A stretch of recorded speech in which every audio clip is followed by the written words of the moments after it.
What if I were to suggest that you play a key role in the awakening world?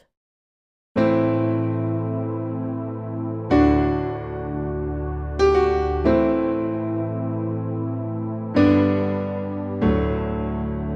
that you are watching this because you have heard the call.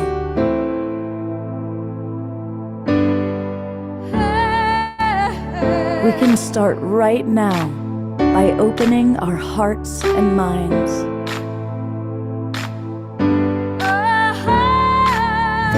Welcome to the awakening world.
Good evening, everybody. Thank you so much for joining us tonight. And also a big greeting to any of you who are watching the recording of this really important edition. You know, we've done over 500 shows of Global Peace Tribe since the start of the pandemic. But every now and then there's a show that I want everybody to watch. And this is one of those shows.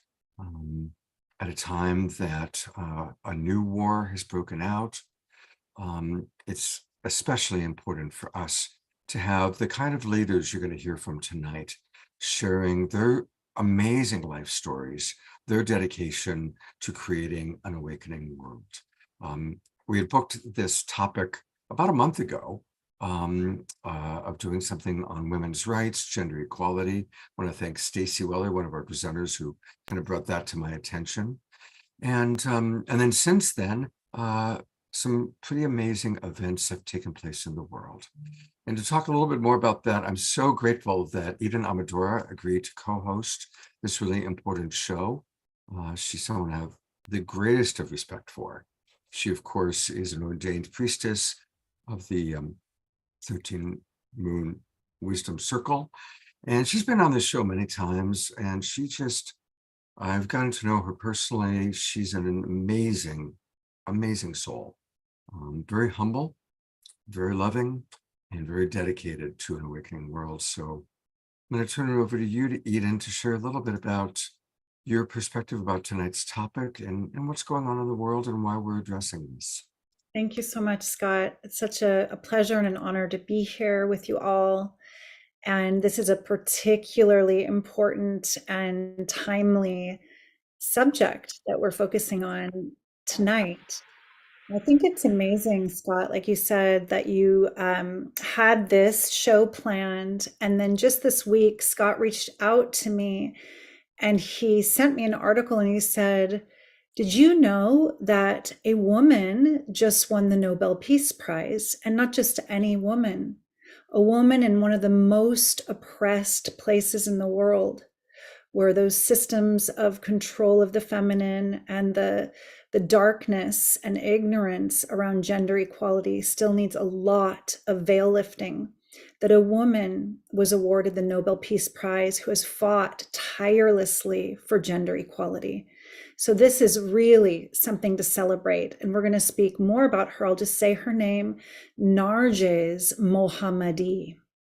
And I'm going to go deeper into the subject later because it's so important. And we're going to share a very special guest with you who grew up in post-revolutionary Iran. She grew up right after the revolution that really oppressed the feminine. So I am also excited to share my perspective from a divine feminine lens. Being a divine feminine mystery school teacher, I am an ordained priestess in the 13 Moon Mystery School, which when I discovered it, I was surprised how little I'd heard about the goddess at that time, 14 years ago. And for me, like many of you, 14, 15 years ago, the goddess was something we heard about in yoga classes. Oh, that's something from India, right? No, the goddess is alive and afoot. She's always been with us, equal to the divine masculine. There's just been a great sleep and forgetting, veils that have been over us, spells that have been cast upon us of forgetting and illusion. So my heart lit a flame in the last 14 years with this passionate mission of lifting those veils to bring both masculine and feminine into balance within, in the sacred union in the heart, and then to see that in the world and to be a part of this great awakening where that is a huge part of it. For the goddess is all about unity consciousness, unity that honors dazzling diversity, multiplicity. That's life. So I'm excited to be here to celebrate the feminine and the masculine in harmony and balance. Thank you so much for having me, Scott. Thank you, Eden. And for those of you who might not know, we always start our shows right off the bat with music. One of the things about our shows that are kind of unique is that we interweave dynamic presenters like you're going to hear tonight with music. But I wanted to briefly let you know who's going to be joining us. A dear friend of mine, she was originally born in Pakistan. She's also an activist who has an amazing life story. Sasha Hurain is with us. And this is Mana, who Eden talked a little bit about, originally born in Iran, and also an amazing story. And then actually this is Stacy, who her reaching out to me is what really got this ball rolling. So thank you, Stacy. And we look forward to hearing from all of you. Tonight's going to be a longer show. I imagine we'll go for about 2 hours total. But to get the ball rolling, let's get ready, put on your dancing shoes. Here is our beloved house musical artist, Elmer Sharp.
I'm going to go to get a review. Let's all give some twinkles to beautiful Omashar.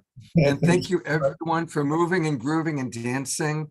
You know, it all started with Eleanor Joy and Adora. And now it's beautiful to watch every week. It's like more and more people coming in and dancing.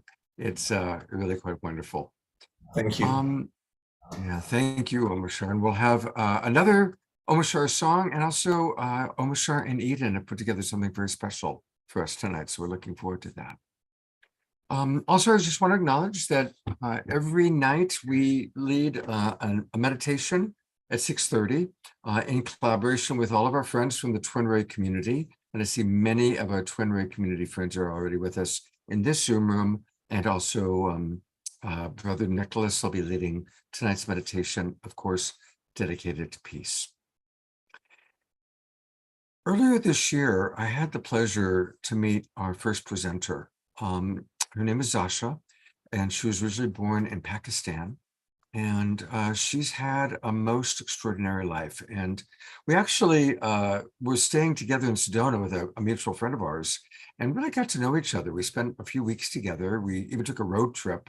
And I'm so impressed with her background. She's got the background of an attorney. She's been an activist, and she is so dedicated to truly changing the world. But Zasha does everything with love. And it's especially impressive because she's endured a lot of pain, and she's observed a lot of suffering and seen a lot of the worst of humanity. And yet she's not cynical. She keeps her heart open. And so, Zasha, thank you for joining us tonight. And I'd love to just have you share with our audience some of your opening thoughts about tonight's topic. Thank you so much, Scott, for that wonderful, wonderful introduction. Hi, everyone. It's such an honor to be here. I'm still kind of, landing in the Western world a bit. I've just recently moved from Pakistan to Australia. I'm now in Byron Bay. And there's certain pieces here that are shocking me. There's certain things that I'm like, oh, I think when we're in Pakistan and looking to the West, we're expecting a lot more, perhaps, in some ways. But it's also this very interesting point of connection where it's like, oh, so even though things in Pakistan are a lot more stark and black and white, the issues are still like the world is still facing the same issues together. And we're still working through them. And some of that might show up in the West in like more subtle ways that are harder to really see all the time, but are still present. And I suppose the gift of my background, what it brings is because I've seen them in that stark way, I can sense them in this moving in the subtle as well. And it's so beautiful that we've all gathered here on this such an important topic, because I don't think that humanity can truly be free until every aspect of us is fully liberated and accepted and loved. Until we are creating hierarchies, less than, more than, we're creating stereotypes and otherings, we're stuck. We can't ascend. And a part of ascending is embracing all of this, because all of this is within. As within, so without. If we had embraced this within, we would be living in a different reality. So we haven't. And this is the work that we do need to do. And I feel sad when I go to spiritual events in Australia and elsewhere as well in America. I feel sad that the way gender is being brought forth and the way that feminism is being sort of perceived and stereotyped, that saddens me. I grew up with my brother who was 4 years younger than me. So by the time he was hitting that age, I witnessed what patriarchy does to boys. firsthand. And I cry every time for the brother that I lost. He's alive in physical form, but he's not. So much of him has been killed in the way that he was raised, and that breaks my heart. And so much of me was attempted, at least, to be killed. And I had the gift of seeing through it. I had the gift of inquiry and question at a very young age. So I resisted, and I paid the price of that resistance, and sustained a lot of damage from it, but I didn't let all of me die through it. It's held on to my light. And that's the message I want to bring. I want to say, you know, this is about all of us. You can't have men who are liberated without women who are liberated. It's like, it's not possible. We've not seen that. In very strict patriarchies, do you think men are free? No, they're not. They're not free. They're just as shackled. In fact, they're forced to do things that they hate themselves for all the time. How do you think they feel when they murder their own daughters or sisters? Because they must, if they want to save face in society. And then everybody celebrates them for it. But part of them dies with that too. I think, and same thing with over-sexualizing. You know, I've counseled so many men that have such deep regret over having date raped someone or abused, molested, sexualized someone, and then they woke up enough to realize the horror of what they've done. And you're absolutely right. We're going to hear much more from Zasha. I'm so grateful you're here. And I'm going to turn it over to Eden to introduce our next guest, who, again, we're really happy to have with us. Take it away, Eden. Thank you, Scott. Our next guest, Mana Shams, is actually a very, very close friend of mine, a dear friend and soul sister. Welcome, Mana. And Mana is also, she has come through so much to be where she is, not only free and fully expressed in a place that she can be in her shining, but she has gone through so much suppression and suffering, having been born in Iran in a time where she has shared with me even wearing colors was forbidden, where for her to do her art or express herself out in the world was dangerous, where she had to be accompanied everywhere by a brother or an older sister, where women were not safe on the streets. And just a little bit more about Mana. I think Scott's going to drop her bio in that. Born right after the revolution, her spirit suffered witnessing the unfairness of what the government was teaching, which I call the spell casting, the conditioning that starts when children are young. And Mana, I know you and I have talked about this heroine's journey you've taken from suffering not only at the hands of family members who did mistreat you, violate you in that culture, but even the feminine that is so deeply suppressed begins to entrain their daughters into that belief system, perhaps to protect them, or also because of just such deeply ingrained belief systems. So I know you've come so far. I'd love you to share a little bit more and celebrate where you are now. I know you liberated yourself not only from the oppression of the country, the government, the oppressive nature of even family members, but that you freed yourself from a marriage that was within that mentality of suppression of the feminine as well, and probably saved your life. Thank you so much, Eden. It's such a beautiful and honor to be here, and I can feel everybody's love and the heart, and it's very humbling. And thank you so much for inviting me.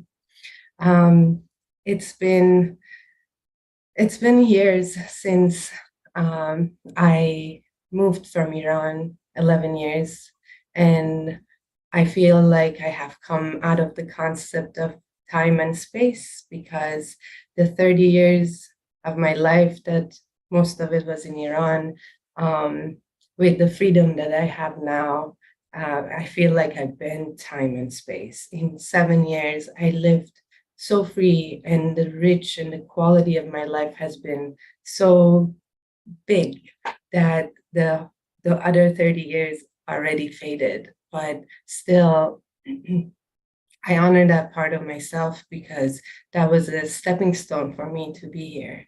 I remember um, I am I was born right after a revolution, which they call our revolution the burnt revolution. We were burnt because as soon as the revolution happened, they separated women and men, and the country from very liberal turned into secular in a way, and they stopped the information to come through. So we weren't able to share any books. We weren't able to watch anything we wanted. They censored information, they censored music. We were not, up to 17, I was not allowed to listen to pop music. It was illegal in my country. And I saw that how they boxed, and they just allowed certain information to come through. So the knowledge was our power. So they took our knowledge away, and ways so we can have a peek into the outside world to see how people are living. I remember I was 14, and usually 14 years old, they're still learning to have fun and play with their friends. And for me, I started having bigger questions. I was asking for God, because the main pressure and the religion that they were teaching us, in my little heart, it was not fair. And I was like, how God can be unfair? How can I be half of my brother? I don't see I am half of my brother.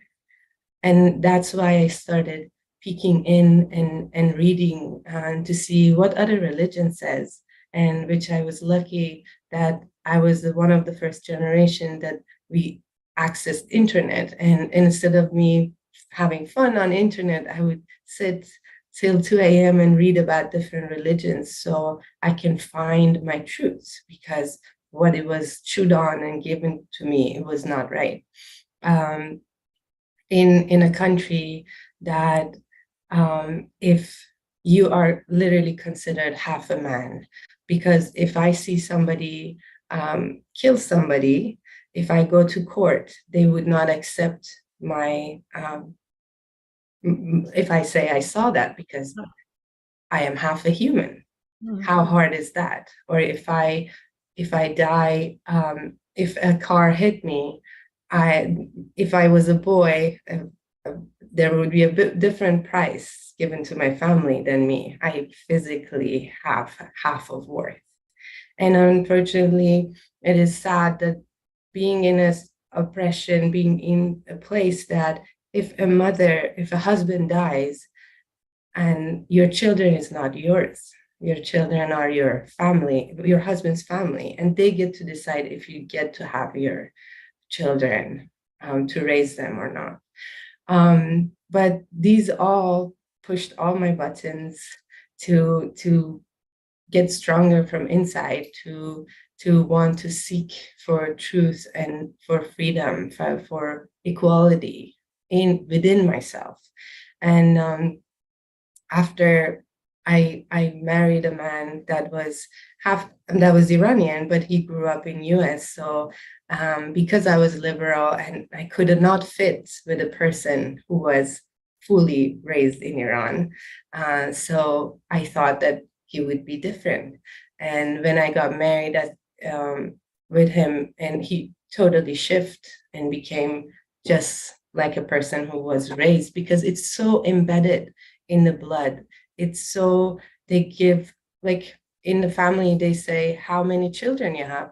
They say, I have 4 children and 1 daughter.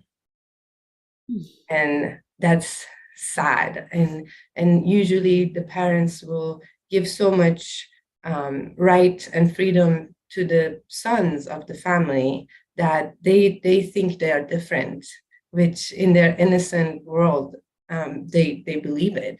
And the mothers, which especially in my family, my mother, it's so, they're trained to be preparing the girl to be nothing. So be a servant to the man, be the servant to the family, rather than raising them into their goddesshood, and it's been very challenge. Even to this day, it is a challenge. After I am living in a free country, my mom would call me. It's like, I can't believe there is no man above your head. Mom, I am my own man.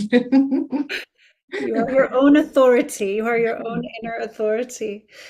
Yeah, so I celebrate this choice that you made to liberate yourself, and I know that so many are not so fortunate. And in the light of who just won the Nobel Peace Prize, Narges Mohammadi, and how important this is the world know this, she is serving multiple sentences in Iranian prison, over 30 years, 31 years in total, of these different charges for standing up for women's rights and equality, simply for speaking out, especially in the light of the brutal beatings around headscarves not being properly placed, and not just the one that was brought to light very, very widely recently. Again, I think Stacy just shared that. And if you can pop that in the chat again, Stacy, for our audience, it's happening so frequently. And I would just, if you have any thoughts, we can also come back. Scott, I know that we only had a little. We're at 6:31 already, so Okay. definitely want to hear your thoughts on that. And of course, we're going to hear from Stacy. But we're at 6:31, and I want to welcome the people from Twin Ray and Global Peace Tribe that are here for our evening meditation. And we will definitely hear much more from Eden and Mana and Zasha and Stacy. But every night we do have a meditation, and it's a kind of for a combination of our Global Peace Tribe and Twin Ray community. And on Wednesday nights, we're blessed to have beautiful beloved brother Nicholas. He's coming to us from the Haven in Ashland, which is the Twin Ray Spiritual Center. And I've asked Nicholas to focus tonight's meditation on the subject of peace, given that we have this horrific new war that's just broken out. So the spotlight is on you, Nicholas, and thank you and welcome back to the Awakening World. Thank you very much, Scott. It's a great honor and privilege to have the opportunity to be on with all of you and to hold space for all these beautiful souls and what we're sharing. And what we're sharing tonight is really important and intense, not easy to look at or to face. And one could maybe sit and laugh and think from going to the conversation that we've been speaking of and how important and significant that is, and then going to meditate and be like, that is, what good is that? It's a little silly. It's a little woo-woo. I choose to say otherwise. And I think we agree, and why we meet together in this space is because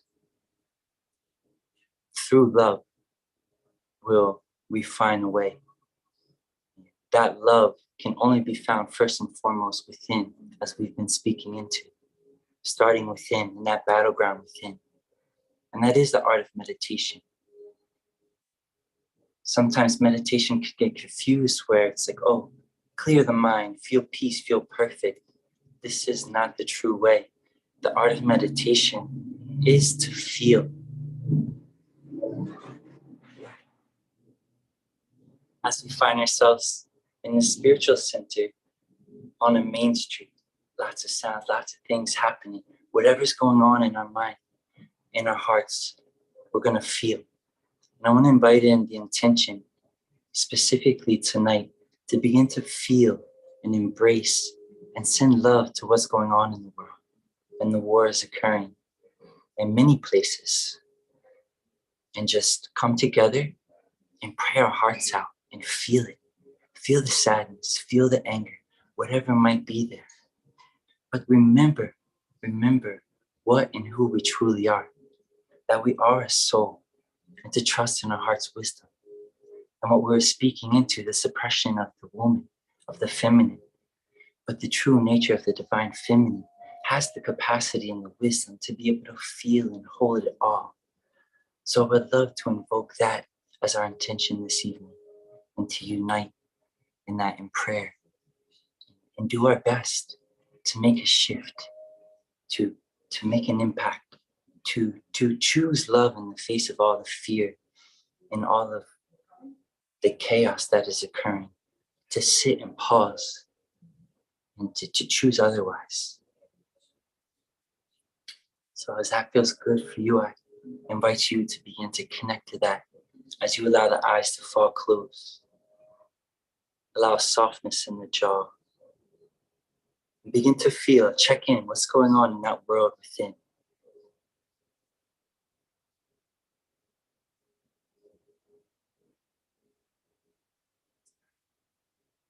To deepen that awareness, we'll begin to rub the palms. Create some warmth in the hands.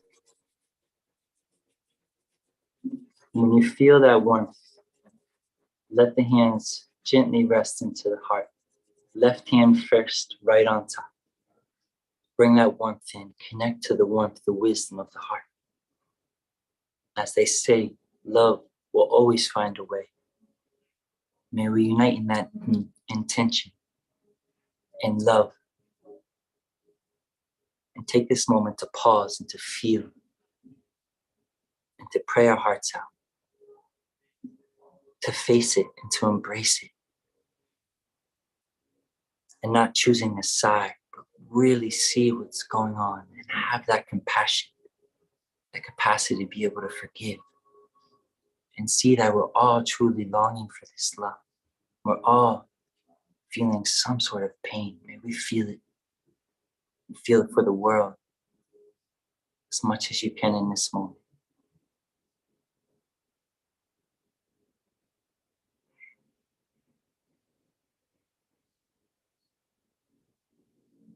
As we take this pause, let the breath be deep. Let the body be soft. Feel more. Drop into that heart. Trust.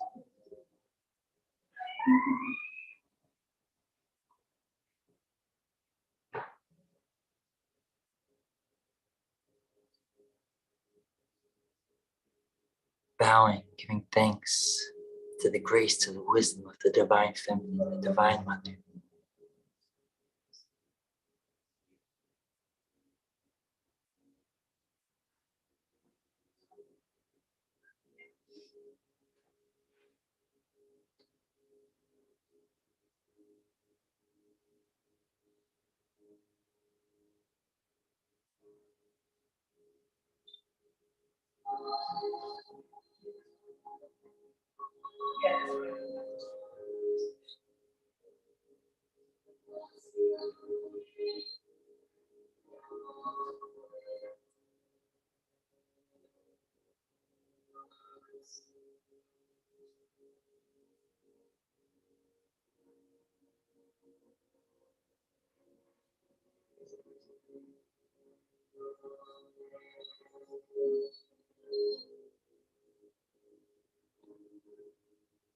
May we have the courage and the strength to feel the pain, to feel and face the sadness, and no longer react, but to respond.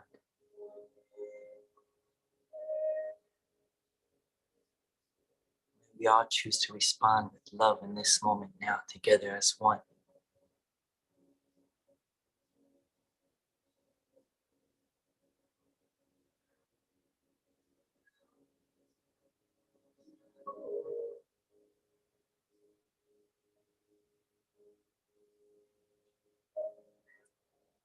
A love that is true and sincere, a love that does not waver or wobble, a love that is grounded and authentic, a love that serves, a love that respects,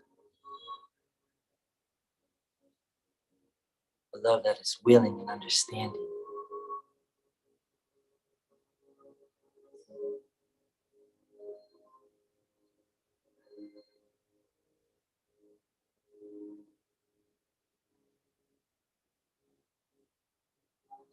A love that knows no boundaries, no races, no colors, just sees the truth that is eternal.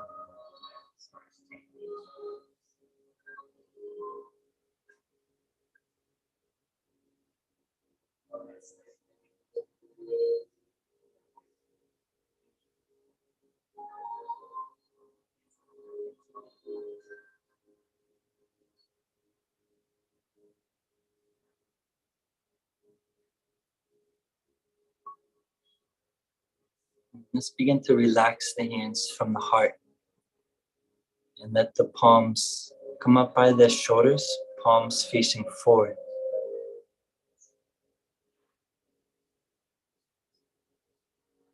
And let's send out this love,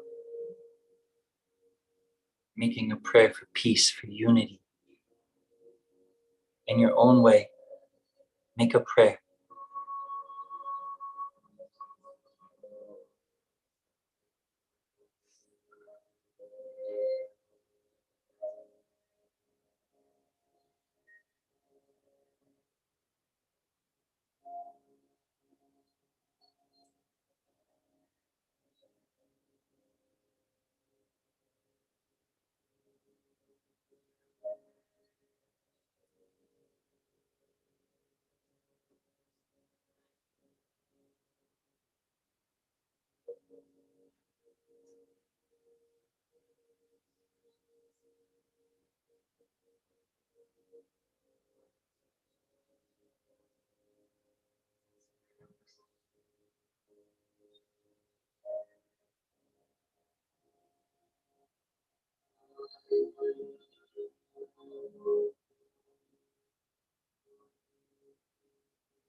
Let's take a deep breath in here. And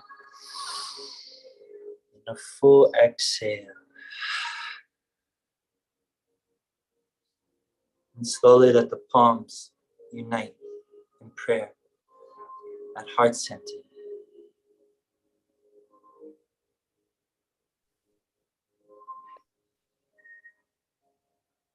And to seal up this meditation, may we make the prayer within ourselves to always remember to listen, to turn within, heal, and to respond with love. And never doubt the power of love, the power of your heart's wisdom.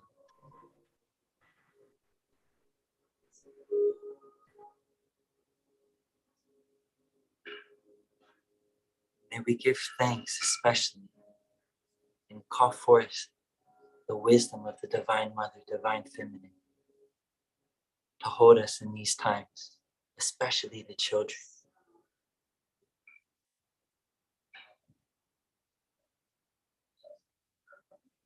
And one final deep breath in. And a final sigh. In full trust and surrender. By thy grace may it be so. I thank you all so much for being who you are and for showing up and for allowing me the opportunity to guide you this evening. Sending all my love. Brother Nicholas, thank you so much for your beautiful sharing. It's always such a joy to have you with us. Nicholas is with us every Wednesday night. You can find him in Ashland, Oregon, where he teaches. He is our yogini master. But if you're also interested in private yoga with Nicholas, he does beautiful private sessions via Zoom. We've put his information into the chat box. And for all of you watching on Facebook, you can email him at his name, which is Nicholas Thales, NICHOLAS THALES @gmail. Nicholas, thank you so much. It was very, very beautiful. Thank you.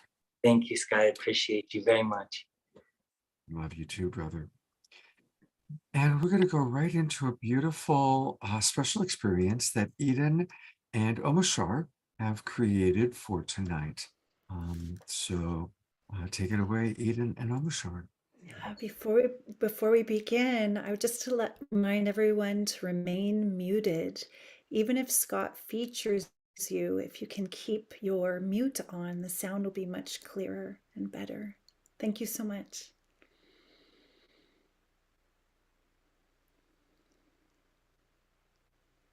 Omashar, you want to give me the first chord so I know what key we're in?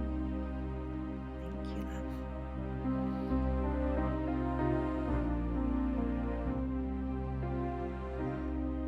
And Omashar has put the lyrics in the chat. Even though you'll remain muted, you can sing along with me once you get the melody.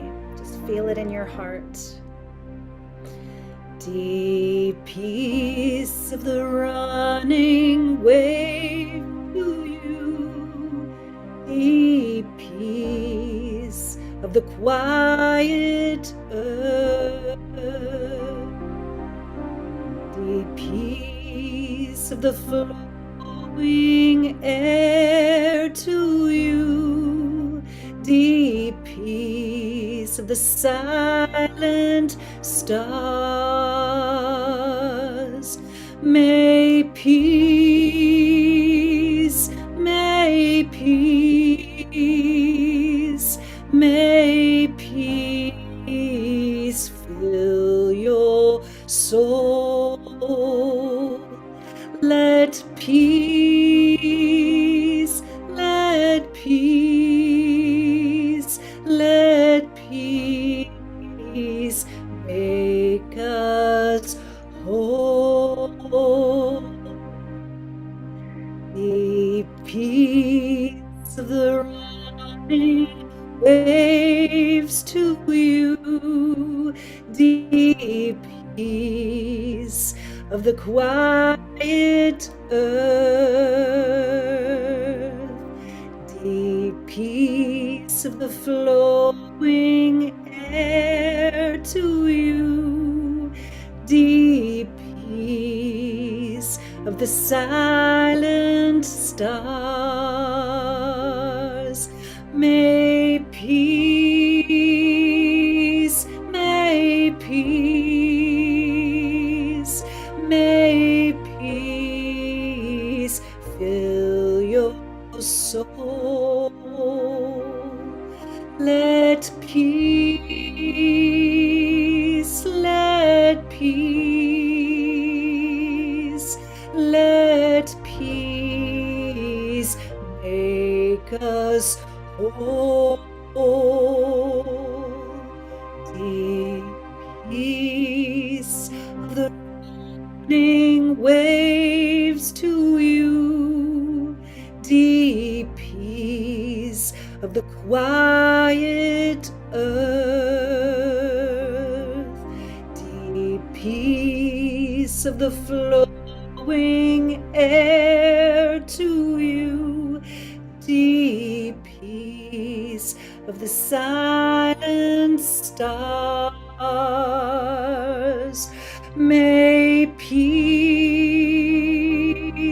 may peace, may peace fill your soul. Let peace, let peace, let peace make you whole.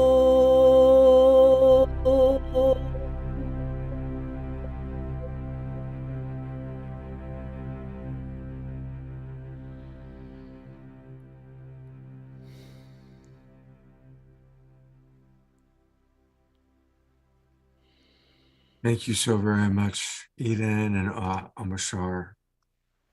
And just take a moment of silence and, in your own unique way, visualize peace.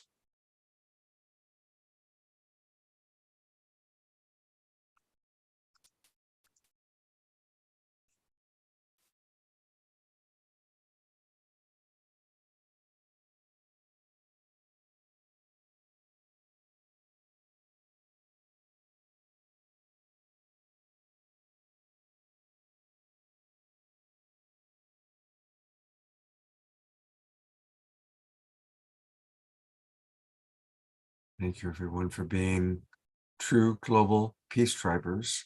Everyone watching and everybody watching on Facebook and the Conscious Awakening Network and on Alan Steinfeld's YouTube channel. You know, we live in a planet of polarity. For every action, there is an equal and opposite reaction. So just know that as we read about the horrors of what's going on in Gaza, what's going on in Ukraine, we are that opposite reaction. We are the peacekeepers. That's who we are. It's my honor to introduce our next presenter. And as I mentioned at the beginning of the show, she's actually who kind of initiated the vision for tonight. And this is Stacy Sri Weller. And many know her as the mother of modern Shaktiism. She is the actual founder of Shakti Tribe, an empowered community of feminist leaders. And she's all about gender equality and ERA education. She's a relationship coach and very focused also on feminine-centered yoga education. So Stacy, thank you so much for inspiring tonight's show. And look at how it all kind of is unfolded. And we look forward to hearing your opening thoughts. Thank you so much, Scott. And everyone that's shared, I love it because I think our true nature is peace. And we're actually coming back to that. And that's what the Shakti tradition is all about as well. Because in yoga, we have Shiva and Shakti, the masculine and feminine, and Shiva represents peace. He holds the safe space for Shakti to rise. So we're actually creating safe space for women, girls, and the sacred feminine. And those energies are expanding in consciousness. And right now things are shaking up. It looks a little crazy. So Shakti Tribe is really about affirming that women, girls, and those that don't identify as men already have spiritual equality. Our bodies are sacred. Sexuality is sacred, and our work is sacred. So everything we do is sacred. For some reason, there was something dropped into the batch of human consciousness that doesn't reflect who we are. And that's thousands of years old. So I don't think there's really anybody to blame for that. But the important thing is that where we are now. And I wanted to share something. I'm also going to share something in the chat.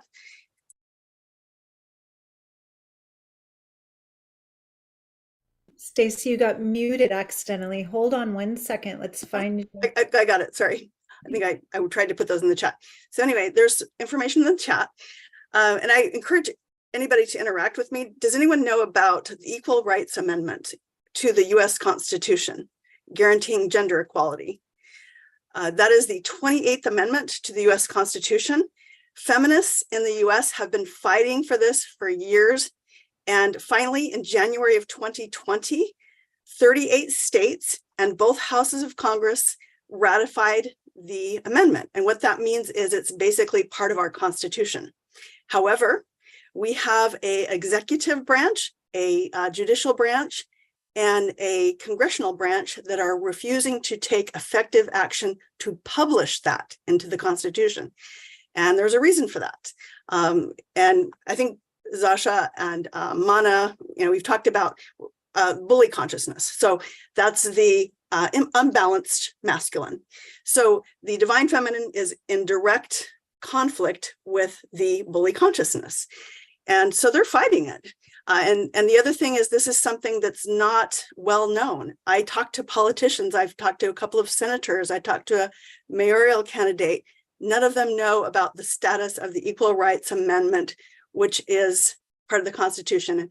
And basically what it says, and what this is what feminism is about, is men are equal to women, or more specifically, if we're talking about Tantra, the feminine energy is equal to the masculine energy. And together we can do amazing, magical things. And our true nature is to be creators. So that's where we're going. And when things seem to be falling apart, many of my teachers have told me they're actually falling together. So we're seeing a lot of shifting going on. And I wanted to also let you all know that, back in 1776, pretty much from 1776 to 1920, women in our country were considered property. So we didn't go anywhere without men. We were basically had slave status. A lot of people weren't educated. Women were not educated. We had a group of people that came together in 1848 at a convention. Women were absolutely terrified to go. Men spoke for them, but basically 100 people just wrote down a document that says, we think that men and women should be equal. And that's really what started it. And the most powerful, amazing feminists, I'm going to say Susan B. Anthony and Elizabeth Stanton, if they wouldn't have come along, I don't know where we'd be. But they're the ones that really got the ball rolling. Elizabeth Stanton wrote a book, The Woman's Bible. So, and the Bible basically, the Woman's Bible basically said there's nothing in any religious doctrine that says women are should be subjugated to men. And it was just a way to control and manipulate and abuse women. So, and then fast forward to 1920, we actually passed the 18th Amendment to keep drunk men basically from beating up women. So that's part of US history, which is a lot of people don't know about. So it's important to realize that, in our country, even like 1976, women couldn't open a checking account or a credit card on their own often. My sister had this issue. She was a college graduate. She had a degree, and she had a job. She was a teacher. She couldn't get a credit card in her name. So it's very relatively recent. We've been subjugated. And to reflect some of what's been said tonight in our world, and I borrowed this from the Minister of Equality of Spain, we've actually normalized violence against women. And I'll take that even further. It's violence against women has become entertainment and sex education in the United States of America. And the Dalai Lama, actually, meanwhile, he says that Western women will save the world. So I think it's really important that we raise awareness about the Equal Rights Amendment that's already, we basically consider it law. The state of Hawaii considers it to be law. There's several several of our lawmakers that do as well. And I believe that raising awareness outside of politics is really important, because people like you are the ones that are going to make the difference. And you know what? Susan B. Anthony didn't have the internet. We do. She didn't have social media. We do. So it's really important to raise awareness because women are here to lead with compassion, wisdom, and most of all, love into a whole new world based in peace. And the Peace Warriors, I believe that your tribe is, we're cousins. We're all one family, humanity. And my tribe is known as the Shambhala warriors, and that means place of peace. So we're creating it, and I think it's important to hold that vision, that we're creating that together. So thank you. I'm going to bring all of our presenters on. Thank you very much, Stacey, for that beautiful opening thought. Thank you, each of you, for your opening thoughts. And the first question, and probably something I'd like for each of you to respond to, what's one action that you would each like to suggest our audience can take? What's one action or one change of thinking that you would like to request of our audience? And we can go in popcorn style, whoever wants to go first. Well, I would like to invite that for everyone in our audience listening all over, that honoring feelings is a really important step in our global awakening. And we've been a system of suppression around feelings and empathy as well because of all of this conditioning. Men are put in the man box at a very young age. Little boys are told to suck it up and don't be a beep, if you know what I mean, which dishonors the fact that the yoni is the greatest, strong, and magnificent portal of life. And to say that your tears as a young boy make you somehow weak. So the action that I would invite, it's more of a shift of consciousness around honoring the heart and feelings in both men and women so that we can be more empathic to injustice and that which is out of alignment with our heart, knowing that we bring back that ability to feel one another more and more. And then the veils will just keep lifting. That's my invitation. You know, it's amazing that you're sharing that, Eden. Today, I was working with a client. It's a man from Texas who has just come into the awareness that when he feels sensitive feelings, he goes to anger because that's what he learned. His father taught him, you don't cry, you don't show confusion, you don't show any of those uncomfortable feelings. You get angry instead. And I showed him this little document called The Anger Iceberg. And he was like, oh my God, that's me. And so what you're saying is absolutely true. Thank you. And for just one more piece around that, for women that are with men that are struggling to feel their feelings, because as women, we are feelers, we're deep feelers more naturally, to risk also allowing your feelings to be seen. I know that that can be a challenge with the masculine, whether we're afraid or we're part of that same soup we're all swimming in, which is honoring this kind of mental orientation to figure things out with the head, to drop yourself into your heart, to let tears stream, to open and entrain your man or brother or father or son into that being normal, to allow that. That's divine feminine, the heart. Beautiful, Eden. Thank you. I'm going to bring everybody back up and see who wants to respond next. And while I do that, I'm going to read a couple comments from our audience. Tiara writes, when natural sexuality and sensuality are oppressed, men get angry and women get sad. MDR also wrote, and men's tender souls need the deepest of nurturing, while the young women in our country don't even know how relatively recent some sexual freedoms are. And Don Drake wrote, yes, more men need to tap into and cultivate their inner Shakti. Dia Therese writes, 1974 was when she was first able to get a credit card after her divorce. So yeah, it's remarkable. And Laura Chamberlain writes, Eden, that shame around showing emotions is something that even women do, which is true. Love to hear from Mana, Zasha, and Stacey. What are your thoughts as far as a shift in consciousness or an action we can take? Yeah, I will actually start by saying that not crying is what creates weakness, actually. It's the biggest killer of humanity. So this is the paradox. It's sort of deconstructing what we have been conditioned with. We have so many stereotypes. This is what men are. This is what women are. And the shift that I invite is to notice the divide and conquer that has been dominating the world, because that is how people are ruled. You divide and you conquer them.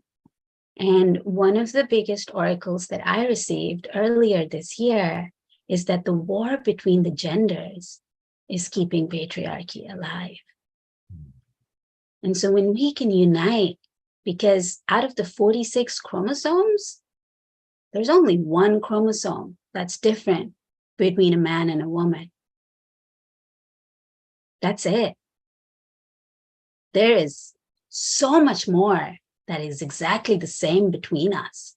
And that one chromosomal difference is exaggerated, stereotyped, essentialized. It's natural for women and that's natural for men. And it becomes this thing that then divides us. And while we are attacking one another, we get conquered by war. And I actually did a lot of research into the birth of patriarchy in all the regions in the world, and with a special focus on the Islamic patriarchy. And here's what I found. It was war and empire that brought patriarchy. Patriarchy is needed to sustain war, to create empire, because only men who are disconnected from their bodies, from their families, from their roles, and reduced to provider and protector, only they will go feed the war machine. Only they will go and be a soldier. And that's what is the foundation of patriarchy. The women were commodified so that the men could be taken. That's what my studies have revealed. It's like women were made less human. And so women become really important and a threat because if they refuse to be commodities, then men can't be bought and sold as slaves in the war trade. And so to really see this, like, let's step beyond this. Like, this is not about fighting one another. This is not about reducing men. In fact, what emasculates men is every time they look down on the feminine, they get emasculated, because then somehow, as soon as masculinity is defined in opposition to femininity, right, it becomes this specter that's never met. And they're always less than, always insecure. Am I man enough? And that is weakness, you see. That is weakness. Not being able to cry, that is weakness. Not being able to show your woundedness, that is weakness. You want to be strong? Show up fully. Have the courage to be vulnerable and to see who we all are. And can we just join in love so that this war system that is here to oppress us all and divide us all can finally fail, and we can rise into the new earth that is love-based.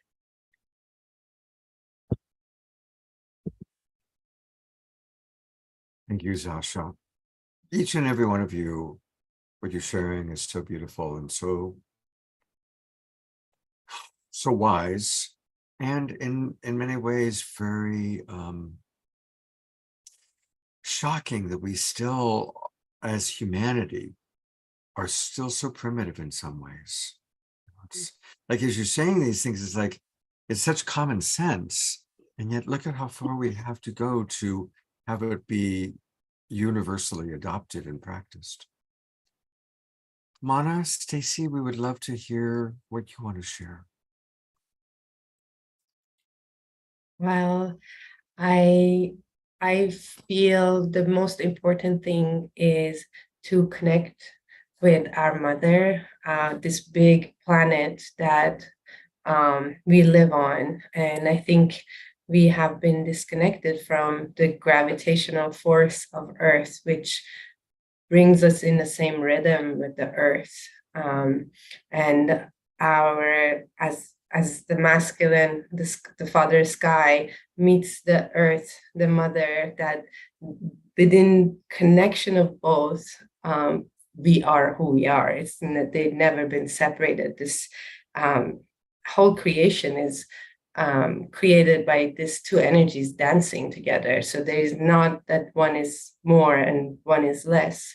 I think connecting back to nature, slowing down, bringing our rhythm, our mental race that as a patriarchy is on and constantly their projection in the future. And because of the future is what it's causing a lot of blockages of living fully in the now. Now is infinity. As we drop in the now and the presence with our body, we naturally, the state of peace is there. The peace is the most natural thing for being. It's the nature, it's the trees, it's the flowers. But if you bring out the past and the future, and we open up ourselves to fully live in presence and cherishing each other, that's where peace comes from, the fountain of our being. And Thank you. Beautiful. Thank It you. reminds me so much of the inner marriage when Mana was making this gesture with the Divine Father, whether it's like the solar logos, the language of light, and then matter, that our heart is the center point. When you're making this movement, I was feeling the above and below as the left and the right, the masculine and feminine, it all comes back to the center where we're all needing that inner marriage, that center point of balance again. Thank you for bringing that in. Of course, we're going to go to you next, Stacy, but I do want to read a couple more comments. And of course, we will take any questions that any of you have. Dia Therese writes, because I was strong, I did not cry for 10 years after the early death of my precious mother. I was looked up to in how well I handled the deaths of my brother, my husband, my best buddy. I had committed at age 10, following my grandfather's death, when my young friend found me to comfort me to not cry like a baby. Thank you for sharing that, Dia. And I'm glad that you've discovered the power of your tears. Sylvia writes, maintaining the gender binary helps uphold the patriarchy. Gender exists on a spectrum in nature. Verbal and emotional gender fluidity helps us collectively live more richly and deeply. For example, Sylvia identifies as a gender expansive womb being Sib star, beyond woman, and Si star. So thank you. That's a beautiful modeling. I've loved that. Thank you. Stacy, I'm putting the spotlight on you and eager to hear what you would like to share. First of all, I love everything that y'all shared. It was really beautiful. And I think it's true. Nature is our true nature. Mother Nature, Mother Earth, not objectifying Mother Earth either. Sometimes we call her the environment, and it's much more appropriate to call her Mother Earth. And of course, being objectified as subhuman is part of how we've been kept dumbed down and divided. And I think, Eden, I love you all touched on feeling. So I really think that the divine feminine is able to feel everything in the present moment. And I think that's part of reclaiming our spirituality, because women, I know women in our country have become emasculinized because the masculine expression is validated and the feminine expression most of the time isn't. And we're starting to realize how important the nurturers are. In fact, we would have fewer wars if we had more nurturers, or if we had more equality, of course. And I'm going to recommend a few things. I don't know if anybody's seen Barbie, but I think Barbie is a really amazing movie. and Mattel is making lots of money off of it, but it's a really, it's a light way to explore gender equality. And of course they swing it completely to the other way, but there's conversations within each of those little bits. And then I also, just back to language, I think one thing that we do is we sometimes call women girls. I encourage you, if you're a woman, to call yourself a woman or higher. Goddess, yes, I think so. Priestess, yes, maybe witch, I don't know. Something that feels empowering. And I didn't think it was a big deal. And sometimes I'd say, hey, girls' night out. And then I had a conversation with one of my African-American brothers, and he was talking about African-American men being called boy. And that was a way that African-American men were kept down. So anyway, I think that's really an important piece, is languaging. And then I'm going to ask everybody if You accidentally muted yourself, Stacey. okay. I'll put those things in the chat again. I've got the petition for the ERA, and then also John Oliver did a really great brief history of US women, which is also funny and tragic at the same time. It's like 15 minutes of US history. I think it's excellent. So great conversation. Thank you. Stacey, I want to comment and then read some of the comments in the chat too. When you're talking about women calling each other girls, I noticed in my circles, wisdom circles, priestess circles, that we were still calling each other, hey guys, did you hear this? Guys, come here. And I was like, whoa, what if we flip it to Gaia? Gaia's daughters, Gaia's sisters, Gaia's emissaries. So now in the 13 moon circles, it's kind of caught like fire, and we're referring to each other as Gaia's, meaning honoring Mother Earth. And that was one of the comments up above. Yes, women have been masculinized, says Ellie, in our culture. Calling us guys is so defeminizing. We're not guys, we are women. I even had my teenage son calling me bro and dude. And I'm like, I am not your bro, and I am definitely no dude. I am your mother. Honor the mother. So yeah, we have deep grief equals deep joy. Feeling is healing. And I would like to comment about the Barbie movie personally, because I had mixed feelings about it. I understand that the director, writer, can you remind me of her name? I know she's a famous director. There's a lot of research she did before she made the movie, and there's something about horses. Stacey, can you stay on with me? I really wanted to converse with you about that. So yeah, do you remember the scene where Ken sees the horses and he's like, whoa, it's a man's world because of horses? There's actual research that I think Zasha referred to about the conquerors, when they domesticated horses. That's when this whole thing began. That's when the patriarchy began. The horses, the domestication of horses, have a lot to do with the war machine that built empire. So, Stacey, my challenging part with the Barbie movie is that, I know for those who haven't seen, this is a big spoiler, that the women work together to fool and manipulate the men to take back their power. And I think it is another level of patriarchal imprinting when the feminine drops into that low frequency of manipulation in any way, rather than working together in transparency, love, trust, and collaboration with the masculine to co-lead. So it's not about going back to the matriarchy.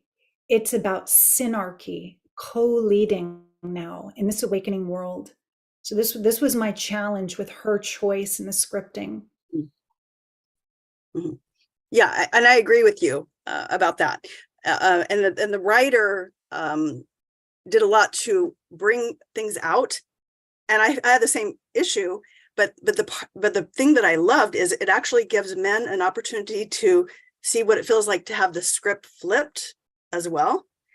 And it's a comedy too. Right. So hey, like, what does it feel like? Yeah, a step in the right direction, right? Oops, I think we froze. I could be a second-class citizen, right? I represent power. horses represent power, and Shakti represents power, right? So yeah, I mean, there's things in the movie that, I don't, like there's a scene that's about, the Ken's serenade the Barbies, and that is they're talking about domestic abuse there.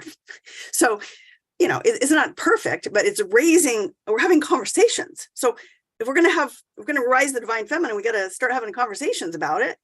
And yeah, it's actually good for men to, I think, just, hey, what would it be like to be a second-class citizen for an hour and a half? And yes, I love the idea of like, hey, let's experience equality. Maybe the next movie will be that. And, I'm sure there'll be a sequel because they're making so much money. And they found that if you, empower women and you raise these issues, you make money. If everything, all good things happen when you're kind and loving and compassionate to the feminine of your species. Christy, and you bring these issues out to be conversation about. Christy Michaels is saying Barbie is only the beginning of the conversation. And I agree with Christy and with you that at least the conversation is started, and using humor, using art to infiltrate the matrix with higher frequencies of consciousness. It's so important. Yes. When you said horses are power and Shakti is power, I've been contemplating the suppression of the snake and the dragon throughout religious patriarchal history, Abrahamic religions as well, because Shakti is Kundalini energy. It's the rising of our own evolutionary life force and our enlightenment. So I don't know if I'm freezing. You were freezing a little bit. Could you hear me, Stacey? Yes. Yeah. Yes. Yeah. Shakti is what's waking us all up right now. I really think we're bringing in some higher frequencies, and the power is not seen right now. It's part of the feminine. It's not seen, but it's coming in. She's coming in, right?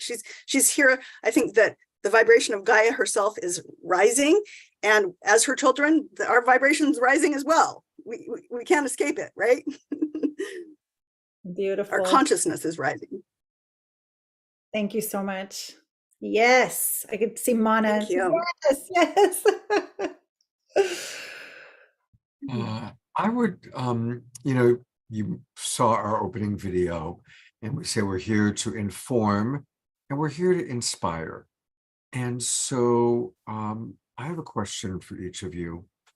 What's something that you are observing or have seen that is inspirational? And especially, Zasha, maybe something you could share about what leads to hope or inspiration in what you've seen happening in your worldview, maybe even in Pakistan, likewise for you, Mana. Because it's extraordinary having women that are from very different parts of the world, and we've heard about some of the really hard stuff, but what are some things that give you hope or that provide inspiration? And Zasha, maybe we'll start with you if that's okay. Sure. Yeah. I think the biggest gift of us coming together is actually to be able to see the conditioning, because each culture has its own brand of that conditioning of what is feminine, what is masculine, what is natural order. And each culture has a different version, which then shows us what a construct is within each culture, right? It helps us separate the chaff from the grain, so to speak.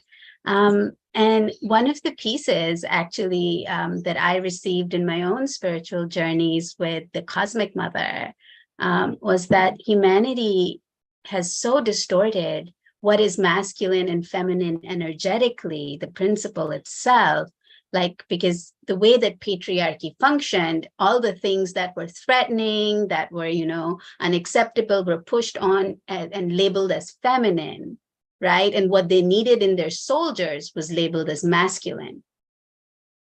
So it wasn't based, that's what it was really based on. This was social engineering to support empire. This is what it really, at the core of it was. And so when we look at, these constructs, for example, this idea around manipulation, around victimhood, often the woman is, considered the victim, right? And similarly, the manipulator. And what you notice is actually that it is the all male parliaments that refuse to allow men to be victims when they are, right? Like, for example, when I was in the UK a decade ago, they didn't consider that a man could be raped by law. In Pakistan, an all-male parliament said that in order to be molested, the person has to be a girl, like as boys can't be molested. And it's so common in Pakistan. You know, there's so many cultures that actively molest boys, like tribes that do that. It's stark. And so these are things that are constructed, right? I mean, the number, like in Pakistan, like I woke up in my college and I saw, I'm like, oh, hang on a minute. The men are gossiping way more than the women. What's going on here? I was always taught that women gossip. You know, and let's remove these filters. It's not this or that. This is not, you know, like when we try to just make a thing, like we all do all the things. And if you remove access to direct power from any human, whatever the gender, whatever the background, remove access to direct power, the only path available to them is manipulation. And that's what they do, which is indirect power, indirect access to power, because direct access is not available. If direct access is available, most humans will not choose manipulation. So what I invite us to really do and be inspired by through this exchange is like, let's break all this down. All the stereotypes, all the, you know, women are this and men are that, and, you know, all of that. And let me blow your mind even more. Psychology research found, I think about a decade ago, that boys are more emotionally sensitive than girls, like young boys. Right? And what does patriarchy teach us? That, you know, boys don't need the emotional support. And so then parents don't provide it. The amount of violence we do to little boys and little girls is horrifying. And we don't even see it. The biggest haiku of patriarchy was recruiting the parents. And so the parents think that they're doing what is right for their children. And they're the ones who are then traumatized, which is why I became a trauma specialist, actually, because trauma is how patriarchy functions. It traumatizes us into oppressor and victims. So yeah, that's my inspiration point. Let's break all this down together. Thank you so much. Thank you. Well, it's time to go back to Mana. And Mana, I'd love to just know how it was for you seeing that the Nobel Peace Prize was awarded to, and I'll let you pronounce her name because I don't want to mess it up. Was this someone that you had followed, was inspired by? What was your relationship to her before and now having won the Nobel Peace Prize? Nargis Mohammadi is her Thank you. name. Thank you. And I myself wasn't very familiar with Nargis Mohammadi, but unfortunately in my country, things are upside down, and the thieves and the villains are running free, and our jails are full of writers and artists and filmmakers that speak the truth. And she's among one of them. And she also, as much as I heard about her, and she got in jail for speaking and trying to protect the woman and being a human rights activist. And then she goes into the jail, and there she sees and witnesses that there is rape. The women are being raped in the jail, and she speaks about that. And also they extend her sentence because she again spoke. So that is unfortunate to hear her story, but her story is the story of so many artists and so many open-minded people that they're trying to make a difference in, especially my country. Mana, I heard that she hasn't seen her own children in like 5 to 7 years, something like this, because her husband, who's also an outspoken activist who was jailed himself for equality rights activism, is now living in France with the children. And that Narges was not only punished more with jail time, she was given 154 lashes simply for speaking out. This kind of Dark Ages barbaric treatment for being a lamplifter, a truth teller. And I think for all of us to pray for her tonight, to pray for her and the other activists, not only in Iran, but other countries with such a dark and heavy handed government. And I know before we even came on, Stacy was saying that our own government here in America, which we feel we have so many freedoms, there's still so much suppression of truth. So this is my prayer for Nargis, for all the activists, and for the ERA, the Equal Rights Amendment, to come to light, that we lift these veils together. I see a question just came in for either Zasha or Mana. In the Quran, are women considered equal to men? In the Quran, there is a part that says, your woman are your land. So plant anything you want in there and harvest as much as you want. That's a part of Quran. But based on these rules that are in the country is what they say that it is based on Quran and based on Islam. And but they also advertise that Islam hasn't been, the Quran is one of the books that hasn't been touched since the day it was wrote. But the translation of Quran and the way that they mix it into the politics has been constantly changing based on what's the timing and what they are trying to have at that time that benefits the religious leader. Some days the eating shark meat is haram, and another day eating shark meat is halal again.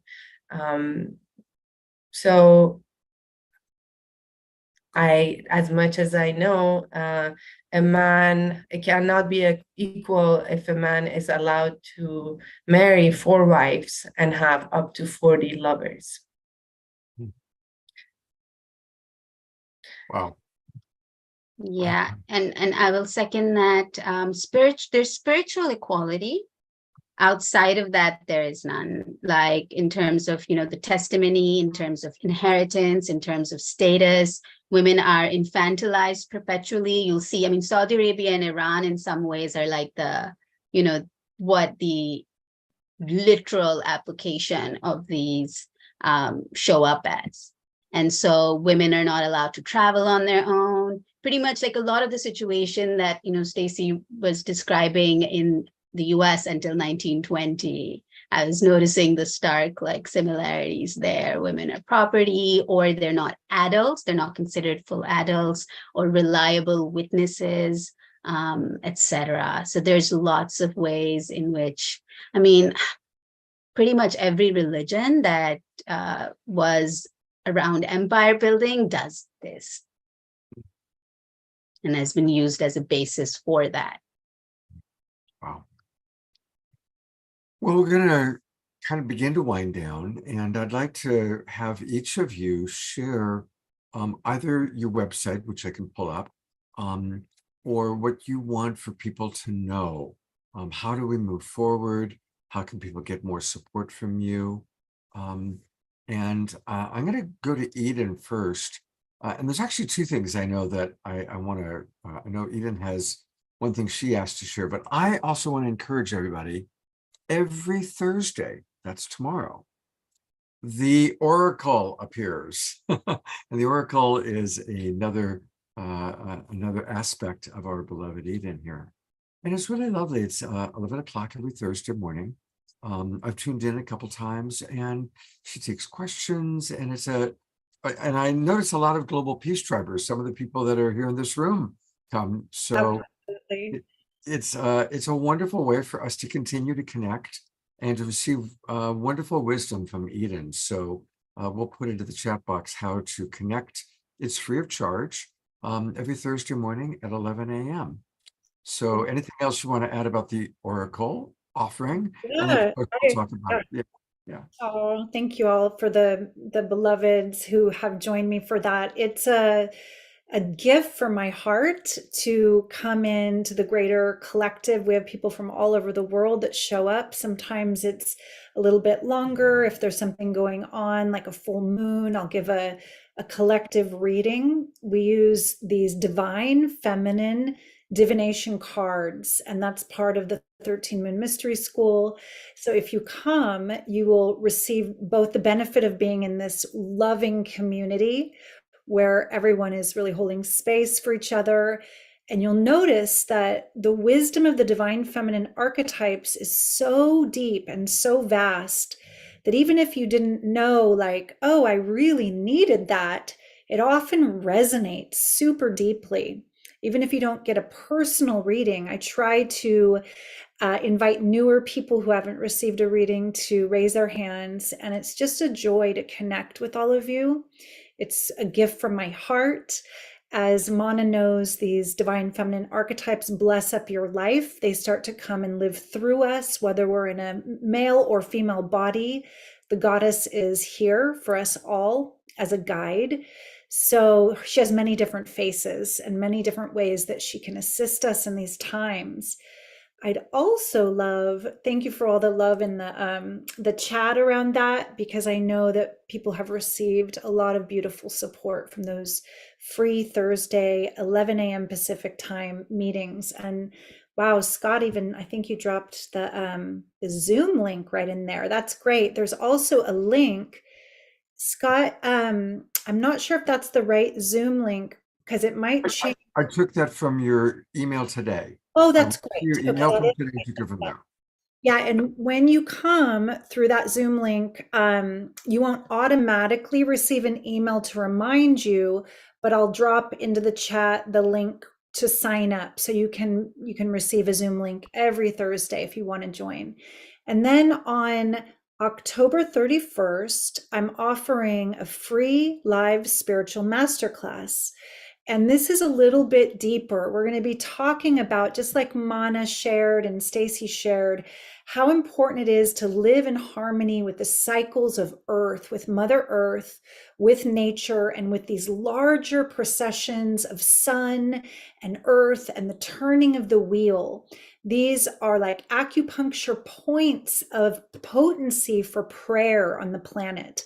We know the 31st of October as just this kind of silly commercial holiday where kids dress up and they eat tons of sugar and then they get sick. We're going to lift the veil on that patriarchal spell and bring back the original, very beautiful celebration of Samhain. Samhain is when the veils are thin. Samhain is more connected to our ancestors. It's more connected to the spirit realms and the true nature of this time of year that we move towards the darkness of winter with the light in our heart held really brightly. So come to that free live spiritual masterclass. We're going to do a beautiful guided journey. You'll be held, you can share, you'll learn about ancestral wisdom, ancient elemental magic, and ways to connect to the feminine that will really touch your heart. So I'd love to see you there. You can, Scott's showing the page. I think he's dropped the link in the chat. You can drop your info in and receive a Zoom link for that as well. I'd love to see you there. And for those watching on Facebook, since you can't go into the Zoom room, you go to her website, Eden Amadora, that's her name, EdenAmadora.com, and then /live spiritual masterclass. Or if you just go to EdenAmadora.com and click on events, you'll be able to find it that way. Yeah, there's free live offerings on my site, and you can sign up for all of them. You are very, very generous, Eden. I really I so appreciate your generosity. It's awesome. Joy, such a joy for me. Thank you so much. Stacy, I'm going to go to you next. What would you like to ask our viewers to do, and where would you like for them to go? Well, I am open to talking to anybody about coming up with a strategy to ensure the publication of ERA and raise awareness about the fact that we already have gender equality. We just need to push it over literally the 1 centimeter yard line. But I think that ultimately it's just our true nature.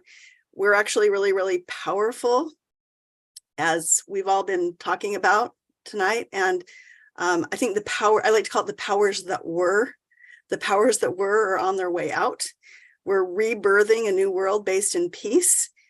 The powers that were have been good at subjugating the feminine, or, subjugating in the areas of spirituality, sexuality, and sovereignty.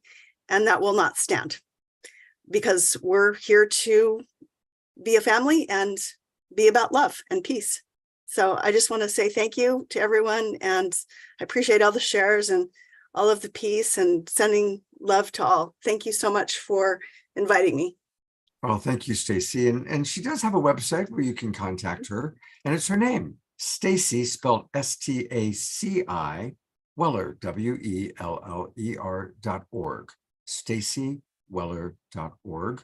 Sign up and receive a free Feminine Power ebook. Tell us about that. Well, I actually have been, and I think this is another thing to recognize, is the Divine Mother talks to us all the time, right? Mother Earth talks to us all the time. And I have a Vedic and a Tibetan lineage. The females were a very integral part of starting this. The Vedas were, a woman stood up and said, "Hey, I'm divine. We're all connected. There's no separation. We're one." So I think there's energies in us, and maybe we could call them chakras, but they're, aspects of the Divine Mother that are constantly talking to me.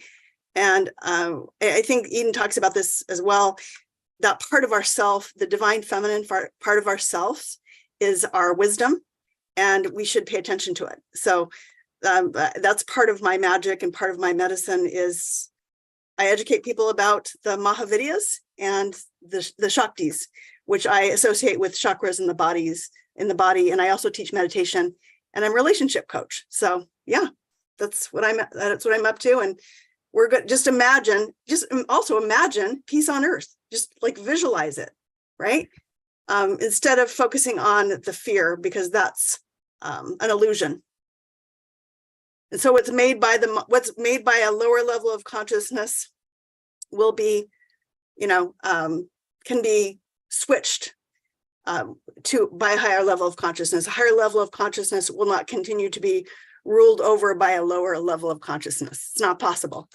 So Love that. I love what you're saying. We're transmuting those lower frequencies together.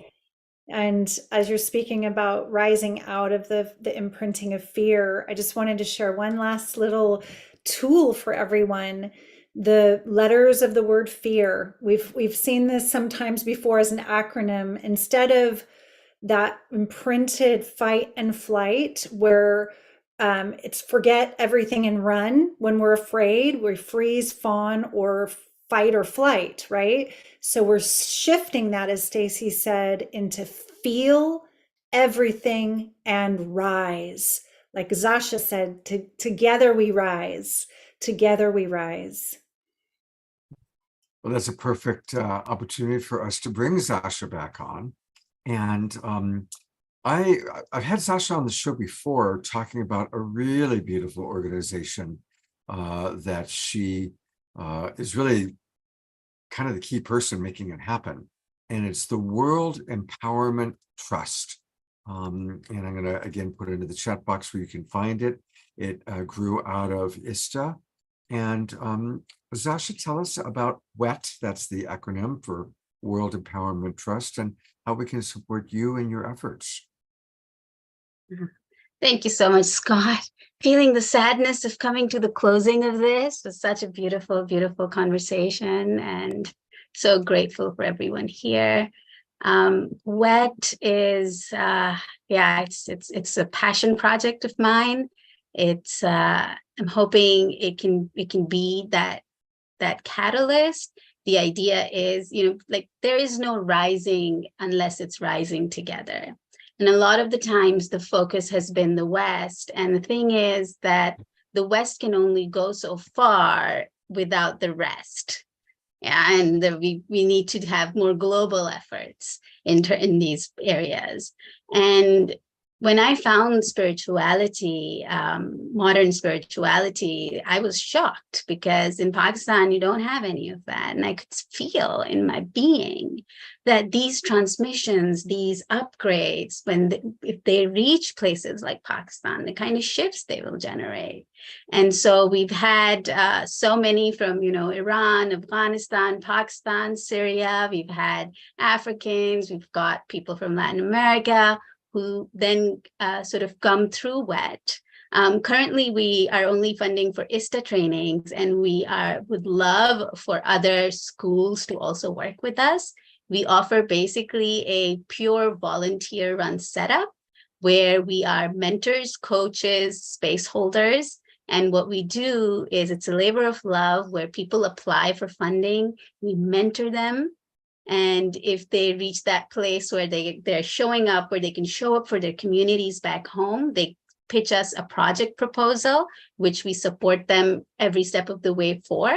And then they go to those trainings and come back home and then set up a community empowerment project based on, which is basically, the idea is to seed these upgrades into those lands. This is like an activism 2.0 of sorts, and we'll be building like a global network of love warriors.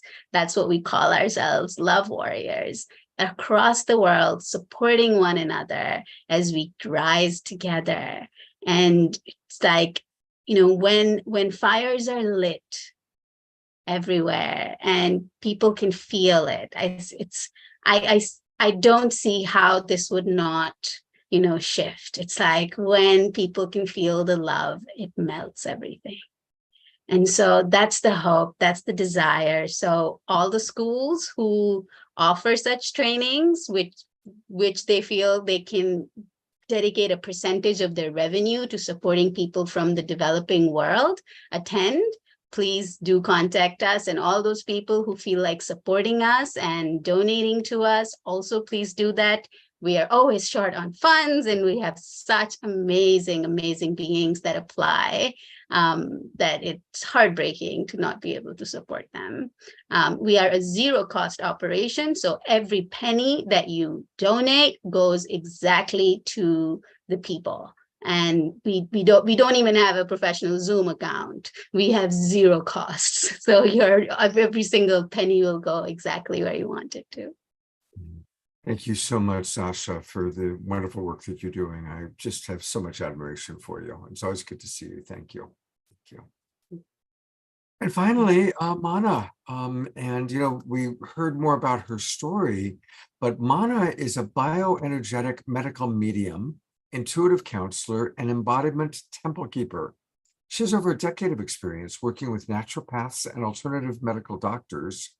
And what's amazing is that yesterday I went to Jaizen Labs and I saw her and I thought, she looks familiar. We kind of looked at each other, not knowing that it was her.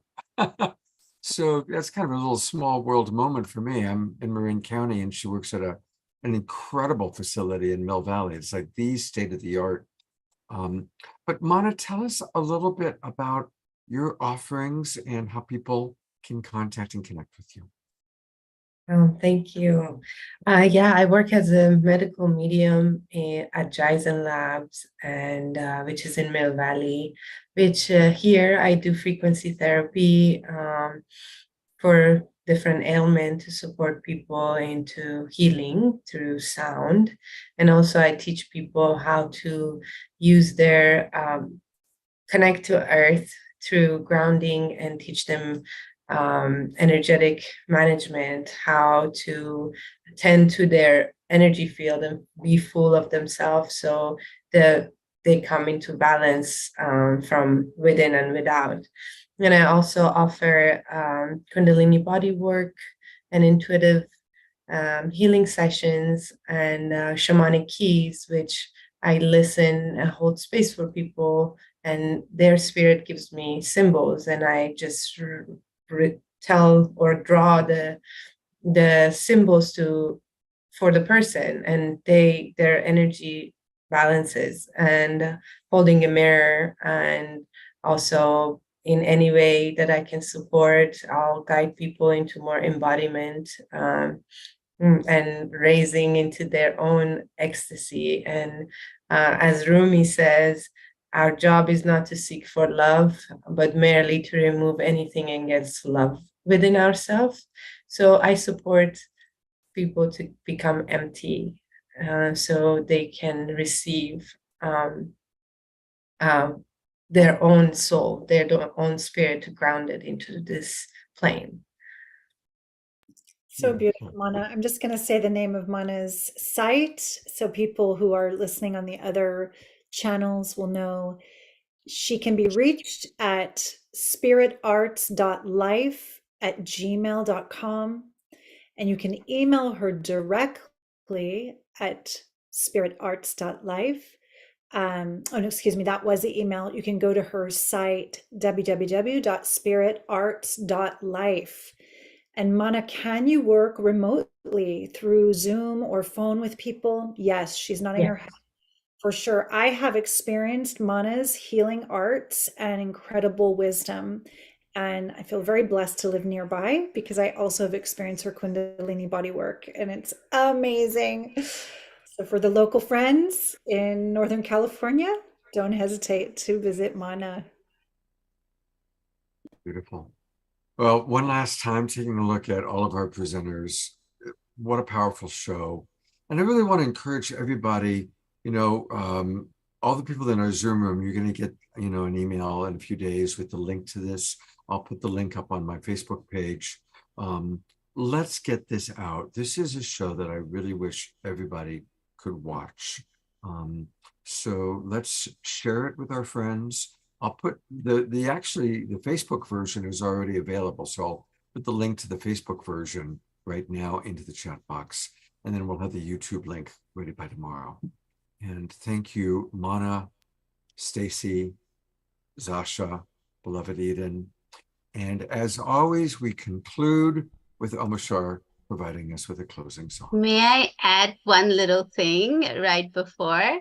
I just want to, thank you. I just want to urge everyone, please support the ERA. This is so important for the world as well as the US, right? It's important for women the world over because US is looked at for these things. Like in Pakistan, it affects us in Pakistan even when America is not able to do something accept something so basic that we have legal equality. Back in Pakistan, it becomes, see, even they don't do it. So, we're right. It becomes that. So this is for the world just as much. Please spread this far and wide and make this happen. We would love America to be back in the leading position on women's rights, which it lost a while ago, unfortunately. Thank you for that wonderful reminder. And I know Stacey's especially happy that you did that. Thank you so much. Yeah, we have a lot of work to do, everybody. We have a lot of work to do. And let's do it with joy. And let's do it with love, which is why we always have lots of music, including our beloved house musical artist, Omashar.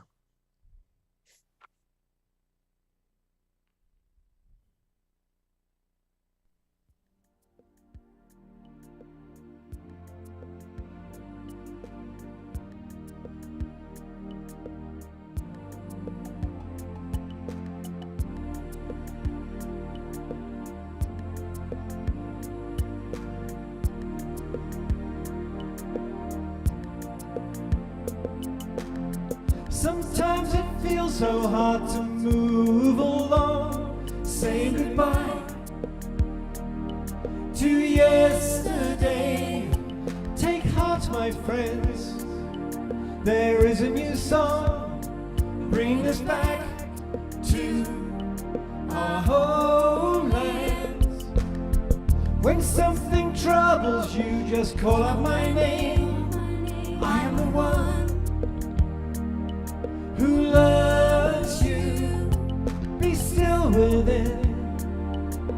Hear what I say, and give me the chance to be with you. We are one heart, one mind, one soul, working together to heal. And there are no walls between us now. It's a celebration of union. So when you're feeling down and on your own, take a look around. I am in everything. Give me your burden, walk into my arms. I will lift you up, I will hold you. We are one heart, one mind, one soul, working together to heal. And there are no walls between us now. It's a celebration of union.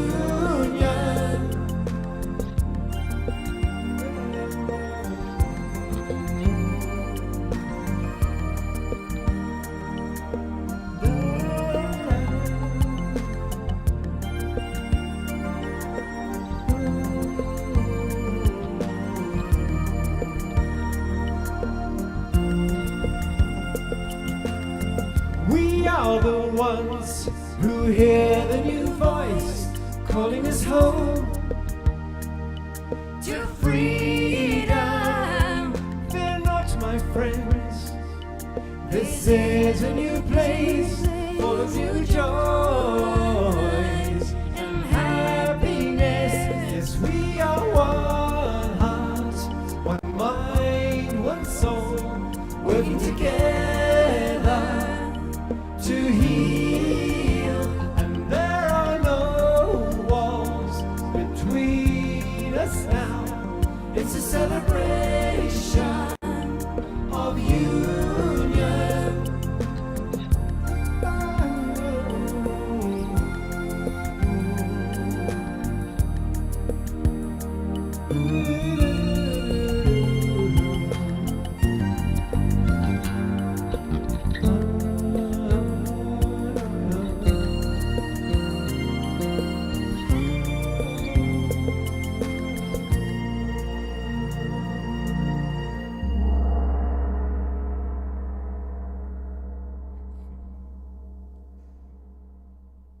I love the gong at the end.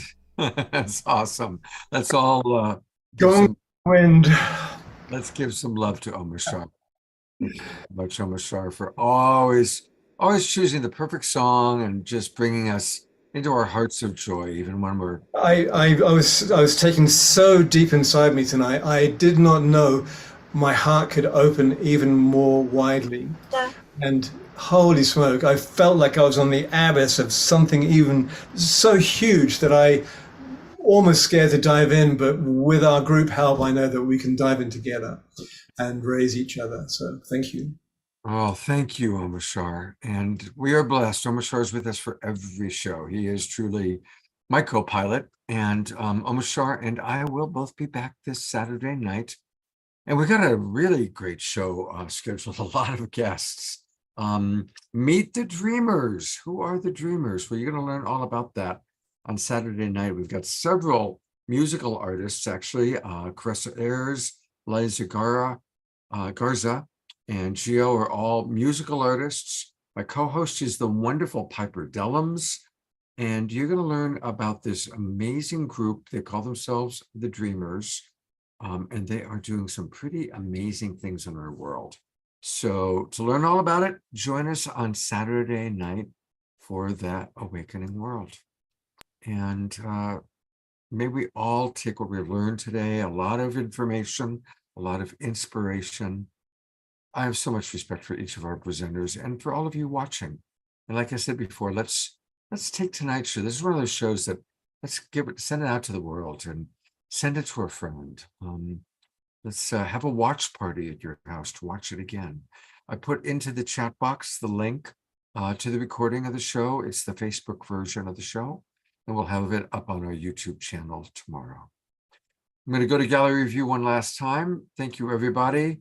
It's all Twinkle, and look forward to seeing you all again on Saturday night.